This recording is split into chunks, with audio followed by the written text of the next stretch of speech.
Let's do it. All right, everyone, welcome. Apparently the word welcome's a hard one to nail for me. Welcome to Papa's Basement. I'm your host, John Papageorgiou, and I'm joined today by the lovely Mollie Heckerling. Oh, thank you. Oh, I'm look like at you. I'm like the Vanna White of your podcast. Vanna White is so bizarrely ageless. Like, I'm not acting like I'm Buck Strickland and I'm watching The Wheel every night at 7 p.m. But my mom has it on more often than she doesn't, as is the law at age 78. Yeah. And I remember when they wanted to boot her for not being young enough in like the mid to late 90s. Oh, no. And like, fucking kudos to Pat Sajak being like, I am just riding this cougar's carcass as far as it's gonna take me. Because like Yeah. she has kept it tight, man. I mean, I remember smashing load after load out to her like 87, 88 Playboy spread. Gun to my head, I'm going to say 88. She was in Playboy? She was in Playboy, and it wasn't like she was a random playmate that then got picked up like Pamela Anderson style. Or as they say out your way, Pamela Anderson. When you're in Benhurst in 1940. Pamela Anderson, face of an angel. Yeah. She was naked because she was Vanna White, and I swear to shit that was like an 88, dude. Like I remember it very vividly. She was sitting around in a very she was standing in a sheer negligee thing, so it wasn't ever like just 1,000% naked, but it was like, no, but you see nip through it, right? You saw the whole shebang. Yeah, exactly. So Pat Sajak was like, I'm not letting this go. You know, this is what we need to turn the tiles. I mean, maybe he's just a fierce feminist. Maybe he's been banging her on the side this whole time. Maybe he's just a good friend. Maybe they're just really good friends. Yeah. It's like, look, we started this together and we're finishing it together, like Thelma and Louise clasping hands. That would be an amazing final episode. Unlike that goddamn Alex Trebek BS where he's like, oh, I got pancreatic cancer like a puss. And then didn't kill himself on camera. Yeah, it would have been so much better if we got to see him just wither away on stage. Oh yeah, or just with like the radiation and the hair loss and everything. Just do the R. Bud Dwyer right under potent potables, fucking all over the board. I'll take Alex's brain matter for 600 remains of Alex. Right. But yeah, Vanna's been hot like over all the decades. And also it's just like, you only have to see her be this big on camera. So it's not like, who's going to be bothered if she has any crow's feet or whatever? Who gives a shit about her aging, you know? She's glamorous. She's glamorous. She turns big letters around. All right. There is nothing more glamorous. Okay. But she does it with like, it takes finesse because it's like the hand model sort of like very big motions for a very small turn sort of thing. Yeah. And in no way, shape, or form, like, do I disagree with you? I know that you said the words, it takes finesse, and people think we're like laughing as we say it.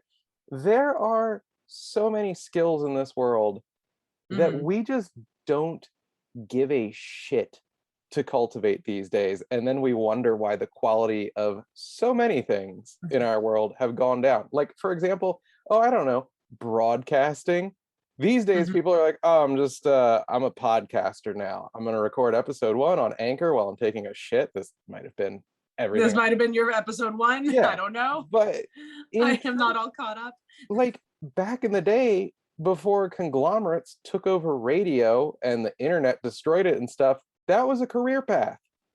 You honed a craft. Did it, there were certain skills that DJs built, like being able to talk a record to the post. Like, I know that none of those words even make sense to people these days, and it sounds like, especially with my fucking poof of grandpa hair that's visible on the camera, that I'm having a stroke and just stringing together syllables like I'm goddamn Dennis Miller.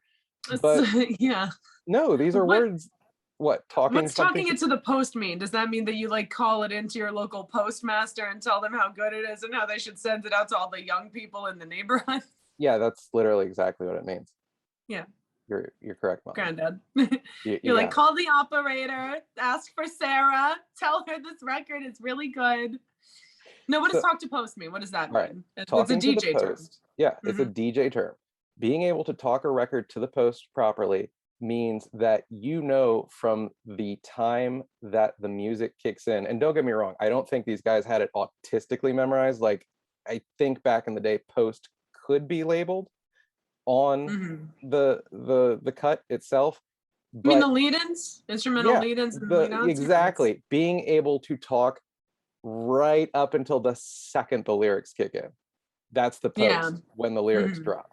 And it was a skill to be able to talk and be like, Chantilly High School's got its football game tonight. For all you boosters, make sure to buy Auntie Anne's yam pies. They're going to the program, and it's 86 degrees tonight, so you're gonna sweat your balls out, and wear your white because there was that shooting earlier this week.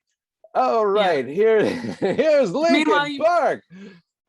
you've talked over the whole intro to Stairway to Heaven, which is like Yeah. the best part with your bullshit. And I also used to love like when they would do that, but then they realize they're running out of time, so they have to start talking faster. Yeah. The true skill is they'll just start cutting words, because then it's like 86 degrees, 7:12 p.m. Like all the finesse, all the icing is off the cake. Just like Mhm. bullet, bullet, bullet, done. Yeah, I miss those days. That's, I was thinking when I was listening to Pandora the other day, that's what this is really missing. Talking to Post. I mean, one of the last remaining nationally syndicated DJs. Did you ever listen to Delilah at night? No. I guess you didn't, I'm not a because big, I wasn't a big DJ person or well, not just radio that, person. you're not a huge driver. Like you're I would drive around in LA with my friends and listen to like K Rock and stuff, but okay. also like LA and New York radio are like different, or like East Coast, West Coast radio.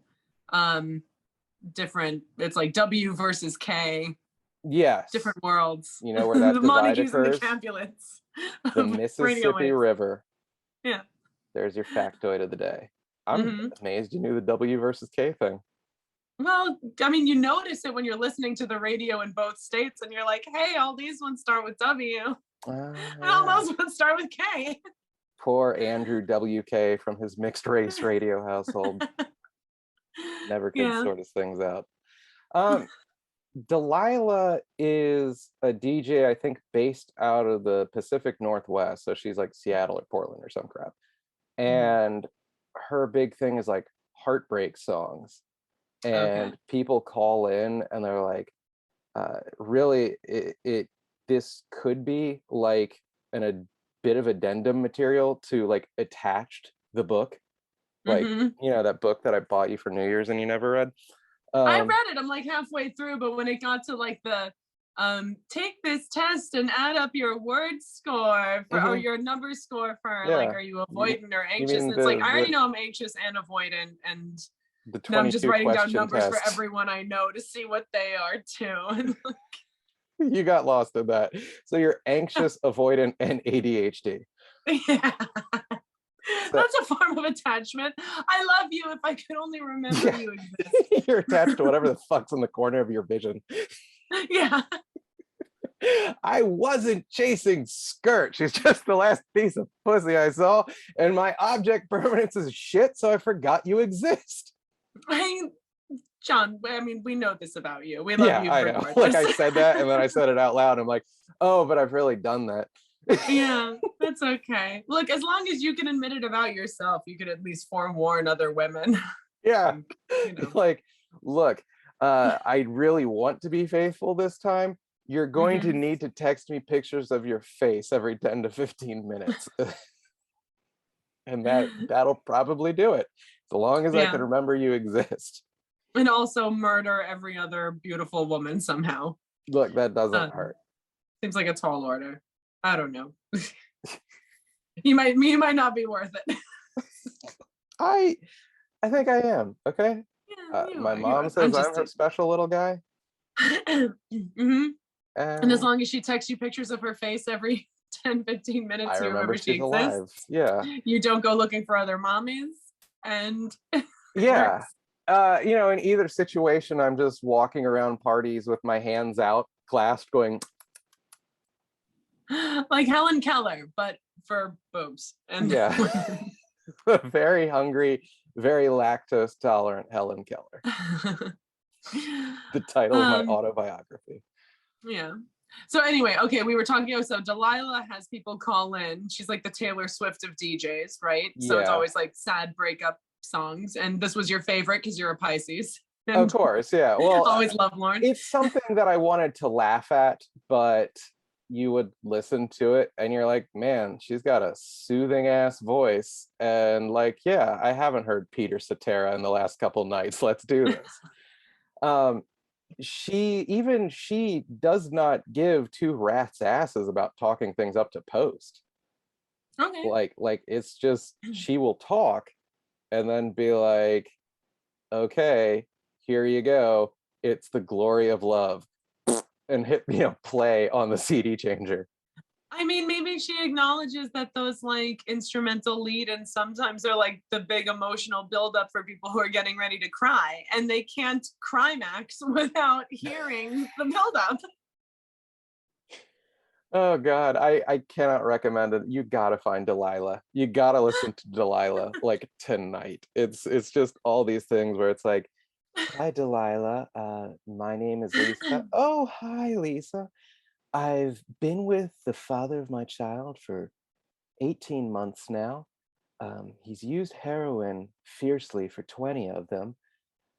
He's been in and out of state pens, and he's vowed to me this time that he's going to turn things around. And of course, it's Delilah just having to be like, I think he really will this time, Lisa. Did you say you wanted to hear Wind Beneath My Wings?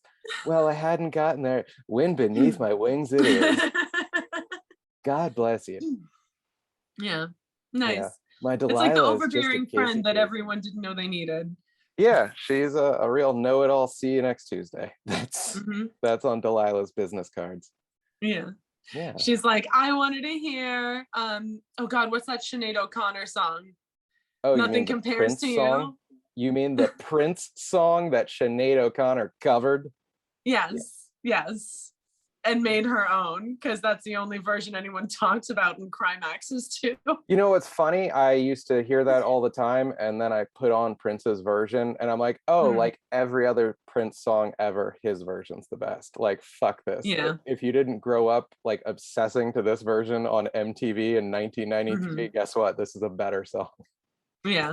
I'm actually quite unfamiliar with both versions. I only know because they sang it on American Dad. And then Jason was like, oh yeah, Sinead O'Connor. Like it's a cover of the Prince song, but he played me the Sinead O'Connor version because it's like that's the one that everyone was Well, it like has that so that weepy about. incredibly famous video, like one of the more iconic videos of all time, of her with the buzz cut Yeah, singing. it was sort of like the I mean, the Fiona Apple video was sexy, but I was sort of getting that, like, this was that Criminal. video of that time. The, like, I'm sad, I'm thin, my eyeliner is smudged. Yeah. And we're very emotional. Yeah, that sounds like porn I jacket too as well. Sad, thin, and smudged eyeliner. Yeah. My favorite genre. Yeah, I think at one point she releases like a single tear, like she's goddamn Iron Eyes Cody. Yeah. Yeah. Yeah. That's what Iron Eyes Cody. That's a great reference. He should have put out a single. He should have fucking covered Wind Beneath My Wings, dressed as the fucking Indian. Did you ever know? I'm sorry, Native American. He was Italian. He was one of those a like filthy ID. Yeah. Just like whatever. Oh, that was back in the day when if you had black hair, people just called you Blackie, and you're like, I can't like. Like I if you had straight black hair down to here. Yeah, well, John Stamos, if I recall, on like his first soap opera gig was Blackie Parish. Yeah. And I think the singer Wasp might have been part Native American, which still doesn't get you called Blackie, but he had like the black hair and he was Blackie Lawless. just never a good idea to call anyone Blackie. I don't care what time period it was. Parlance, nothing. I don't give a shit. Blackie's just always yeah. bad. Oh, yeah. You don't want to record with Blackie's basement? No. Oh, that's all I need. Yeah. Canceled before we even become anything. Cancel Canceled by Mike and the Seeker. Even he's offended. You turn on the camera early. It's just me putting on the Vaseline and burning the cork. Give me 5 minutes and I need my lipstick. Oh my God. We're gonna come back looking like Al Jolson. It's terrible. This is the first and believe me, the last episode of Blackie's Basement. Oh man. Is this the same fire that you were bringing to improv class that made everyone talk about how problematic it was? Or no, you were the problematic one. Oh, weirdly enough, brilliantly hilarious. Yeah, my the ginger who's gone so oft mentioned on this program, like unbidden, was like, you've been part of like 5 problematic scenes, and I guess she said that unironically, and my skin crawled off my penis, but she was like, you've been part of like 5 problematic scenes, and then literally none of them were you the problematic party. And I was like, yeah, those were not odds I would have taken in this life either, but here we are. There you go. Like, you're the Diane Keaton of the problematic scene. You're you're not the Woody. You're just I thought you were gonna say the Diane Fossey, the Gorillas in the Mist lady. No, so many party people who get away with, the Pam Adlon of yeah, exactly. You will be unscathed. You'll have your own Hulu show. You're gonna make it. Poor Pam Adlon having to navigate those waters, man. For those of you who don't know Pam Adlon, she was the voice of Bobby Hill, still is, and also like a really good friend of Louis C.K. And like back when Louis C.K. was like riding high, I think he was kind of the force behind getting her that show. What the fuck was her FX show called? Oh, I forgot. Yeah, but she had a show on FX for a while. And yeah, she was like long running on his show too. And there were a lot of episodes that were like, and they're a pretty episode about just being like fuck buddies and stuff. And I'm like, that's pretty cool. There's one episode where he kind of tries to rape her and he's bad at it. And she's like, God, you can't even rape well. And then like there's one where they kind of swap genders a little bit, where she puts on like a baseball cap and and it's a little weird. There's kind of a rapey dynamic. It's like Louis for being a sex offender. At least we know there's one woman out there who rapes the rapist. Yeah. Like that's what he wants. That's an old Marilyn Manson lyric, who's also a rapist piece of shit, apparently. But, Who will rape the rapist? I think he Alan Moore originally, right? That was Juvenile. Yes. Who will rape the rape man? Oh shit. I guess we should have said trigger warning. You could post a trigger warning on YouTube. Can I? False start with cat, segue to Blackie and rape. Whatever. Oh god. Blackie rapist basement episode. Yeah. And then we cut to me humping the leg of the golden retriever that humped my leg at age 10. Suck on that, Jerry. I still remember your name, you piece of shit. Revenge is a penis best served cold. Just fucking digging up his carcass with a goddamn backhoe and porking what's left of his skeleton. People ask me why I'm a cat person. It's like, well, the neighborhood cat never fucked the shit out of me. Yeah, people ask me why I'm not more of a dolphin person. Yeah. You didn't like your dolphin counter at La Grunta? Oh, God. It didn't ask to be Grunta. Oh, sorry, your dolphin confrontation. It was really confrontation. It was a dolphin assault. Oh God. Oh God. That was one of the most brilliantly worded lines I've ever heard written in that King of the Hill episode. Like, it's just like 15 backhanded compliments in the span of like 8 words, where I think Hank thanks Louis, and he's like, that dolphin confrontation wasn't as asinine a gift Yeah. I thought it would be. Oh, Hank. I am. Fucking laying it on like a Jewish mother. What's that? Yeah. Oh no, I cracked up last night because there's one where Hank like makes himself laugh. Where he's like talking about the PWG, or he's like the fucking The pedophiles. He's talking about the PGA. And he's like, I'm a member of the PGA too, the Propane Gas Association. And like, just watching him make himself laugh is such a huge dork. I don't know why. Like, maybe after like having kids and being surrounded by guys who automatically like turn 40 and think dad humor is the funniest fucking thing in the universe. It was just it got me. I abhor it. It's just the most toothless shit, and we've just gotten there as a society where we're just like, we are not okay with anything being explored via comedy anymore. It's fucking weird to me. Like, the only thing comedy is allowed to do is give you like a soft little hug and tell you it's all gonna be okay. It's just pablum, but what can you do? We want the dad bod of comedy, something sexually non-threatening that's gonna make us feel comforted and give us a hamburger. Yeah, and it's all a ruse, because you know who had a dad bod? Louis fucking C.K. And we all know you know what I think did. I also think look, humanity's been around for a hot minute. We've explored a hell of a lot. I think that we as a species are just sort of like tired. We're just bored. We're bored and tired. It's almost like if we were collectively like an old person. Like, you know how you go to a museum and you see drawings from like, something BCE, and it's like a child's drawing that you would put on the fridge. And now I'm sorry, collectively we're so just like BC in this house. Go on. Sorry, I forgot that you had like multiple framed pictures of the Virgin Mary with your face taped over Jesus. Look, I have St. Francis's penis in a jar. Yeah.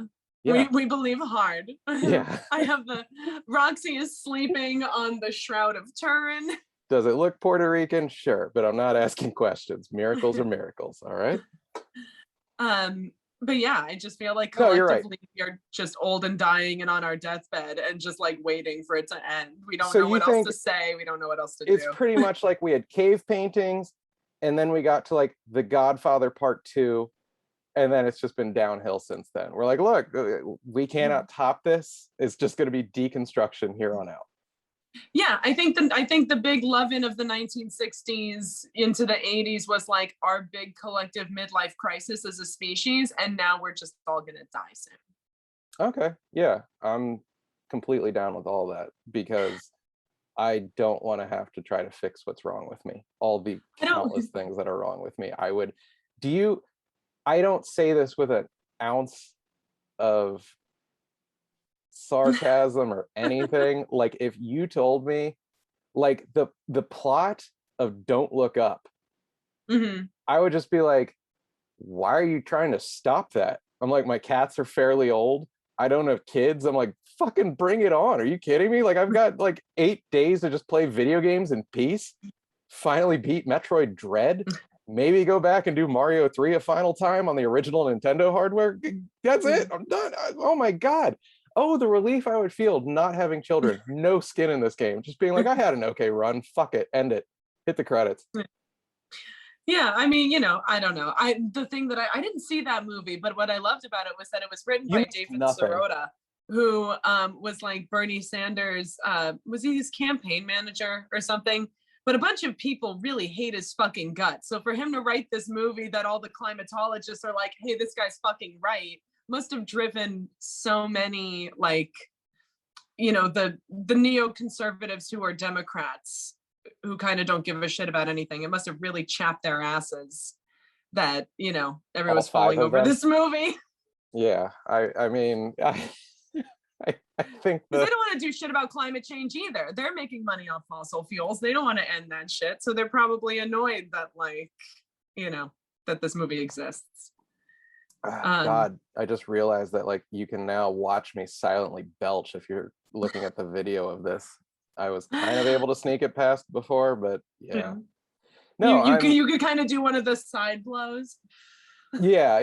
I don't have, again, to go back to DJ stuff, they used to have a cough button that would just kind of mute the mic as long as they held it down. I don't have one of those because I'm just talking into Apple headphones here. Yeah. But And if you mute your video, people are gonna think you're like Jeffrey Tubining or something. yeah. Every time I stroke my cock, you hear a cymbal smash. So I've got to mute things. I masturbate like one of those toy monkeys that crashes its paws together. Yeah. Yeah. Smashing your dick between two cymbals Yeah. repeatedly. Look, Because that's the only way you can get off anymore. yeah, and it gives it that wonderful football shape, you know, like really, really tiny at both ends and fat as hell in the middle. The tapered chode. Okay, it's a classy option. It's not for everyone, but those that love it are real repeat customers. Okay. Yeah. Yeah. There's someone out there for everything. I'm sure there's somebody who loves the football, somebody who loves the the top heavy blackjack, someone who Yeah. I mean, who wouldn't want to masturbate a cock that was so flimsy at the base you worried you're gonna rip it off if you get too enthusiastic? And yeah, what woman isn't like twice the diameter in the middle and she is yeah. on either side? Yeah. There's someone out there for everybody. There's someone who wants the blackjack, someone who wants the tree stump, someone who wants the curved pretzel. It's good. It's all good. Oh yeah. I mean, I was with a woman whose vagina was shaped like the TriStar logo, just Really? the entire shebang with a little Pegasus in the middle. Yeah. Love it. I get nostalgic for old production company logos, so that I would have enjoyed that. I would have been like, oh, TriStar produce, look who's talking. I love this woman. Trying to mash my touchstone cock into it. We weren't meant to be. Oh, that's sad. Yeah. Well, maybe you'll mesh better with like a DreamWorks pussy or something. So you just like cast your fishing line into. All it is, I have a Miramax cock and it's been canceled. Yeah. A Miramax cock that needs to jerk off into the nearest potted plant. Oh God. Anyway. Well, this was a show about nothing. Shall we wrap up the episode? Sure. Yeah, we've been rambling about dicks and cancellation for long enough, I think. Perfect. I love it. Yeah. This has been fun. I feel it's much better than the episode we lost. For those of you at home, we didn't mention this. We had recorded an entire episode like 2 days ago when I was at my friend Dawn's apartment. She's an adult and doesn't live at home and has a nice place. And near the end of the episode, my plugged in laptop had fully charged. And I was like, oh, I'm going to unplug the wire so I'm not burning out my battery. And somehow that just like blew out the charge cable and the unit turned off. And I guess on Zoom, there is no like, hey, we're going to save as you go. So it was just gone. It wasn't particularly funny, I'm not going to lie, but we hit our stride about halfway through. I thought it wasn't bad. We were dipping our toe in looking at our own faces while trying to be funny. So yeah, it was good. Exactly. Like halfway through, Mollie dropped trow and did the Ace Ventura talking ass bit. And but with my front butt instead. Yeah, exactly. With your vag and pants down. And with the red hair, it kind of looked like Louis C.K, but not really. It looked like Louis C.K. getting brain surgery. Yeah, because you're also on your. It looked like Louis with a really frowny face. Where's the justice?